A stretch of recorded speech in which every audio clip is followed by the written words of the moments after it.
कैसे हैं मेरे दोस्तों। एक बार फिर से आप सभी का हम स्वागत करेंगे आपके अपने YouTube चैनल ज्ञान विद सचिन एंड एप्लीकेशन ज्ञान विद सचिन में। तो दोस्तों, स्ट्रेंथ ऑफ मटेरियल्स जिस सब्जेक्ट का नाम है सॉम, ठीक है, इसके हम चैप्टर वाइज इंपॉर्टेंट क्वेश्चन को लेकर के आ गए हैं।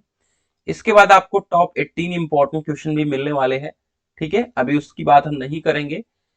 आप सभी का यूनिट नंबर 1 है स्ट्रेस एंड स्ट्रेन। ठीक है, ये आप सभी का जो सब्जेक्ट है, ये आपका थ्योरी प्लस आप सभी का न्यूमेरिकल और प्लस आप सभी का डेरिवेशन, इन तीनों चीजों से मिलके भरा पड़ा है। ठीक है, तो स्ट्रेस एंड स्ट्रेन्स पहला हमारा यूनिट है।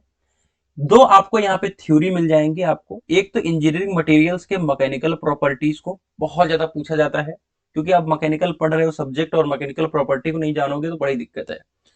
और स्ट्रेस स्ट्रेन डायग्राम सिग्निफिकेंस यानी महत्व।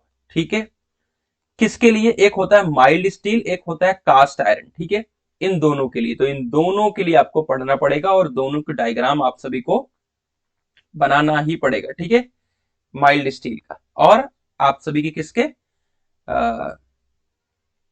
कास्ट आयरन का। ठीक है, चलो उसके बाद आता है यूनिट नंबर 2 स्ट्रेन एनर्जी। इसका डेरिवेशन पूछा जाएगा इन तीनों में से एक के लिए। पहले ही वाले को पढ़िए, ज्यादातर मेहनत करिए और तैयार तो दोनों तीनों को करना पड़ेगा, क्योंकि एक तो इसमें से फिक्स है कि बनना ही बनना है। उसके बाद ये दोनों फ्री के क्वेश्चन है, longitudinal and hoop stress of cell. ठीक है, बहुत ही छोटे छोटे डेरिवेशन है और बहुत छोटा सा कॉन्सेप्ट है, आप इसको जान पाओगे। मोहर सर्कल मेथड होता है।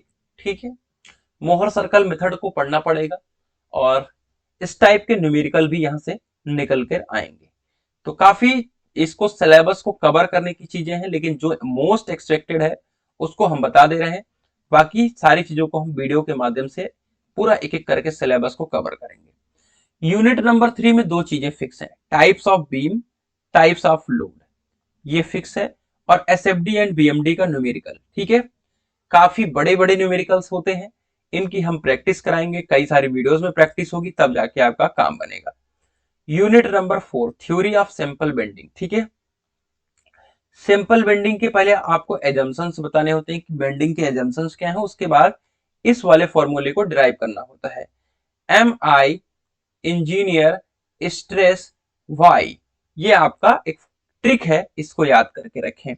डिफ्लेक्शन ऑफ बीम और विभिन्न बीम के लिए फॉर्मूला है, डेरिवेशन नहीं दिया गया है। यूनिट नंबर 5 की बात करें तो सिंपल टॉर्जन का एजम्पशन और इसका डेरिवेशन। ठीक है, और उसके बाद क्लासिफिकेशन ऑफ स्प्रिंग्स और उसके नोमेनक्लेचर। तो ये मोस्ट एक्सपेक्टेड क्वेश्चंस हैं। इसके बाद हम आप सभी को वीडियोस के माध्यम से पूरा सिलेबस कवर कराएंगे, तो आप वीडियोस को भी देखिएगा, जिससे आपकी पूरी तैयारी अच्छी तरीके से हो पाएगी। तो चलिए सेशन को यहीं पे एंड करेंगे और मिलेंगे नई वीडियो के साथ। तब तक के लिए bye bye, tata, take care, love you all.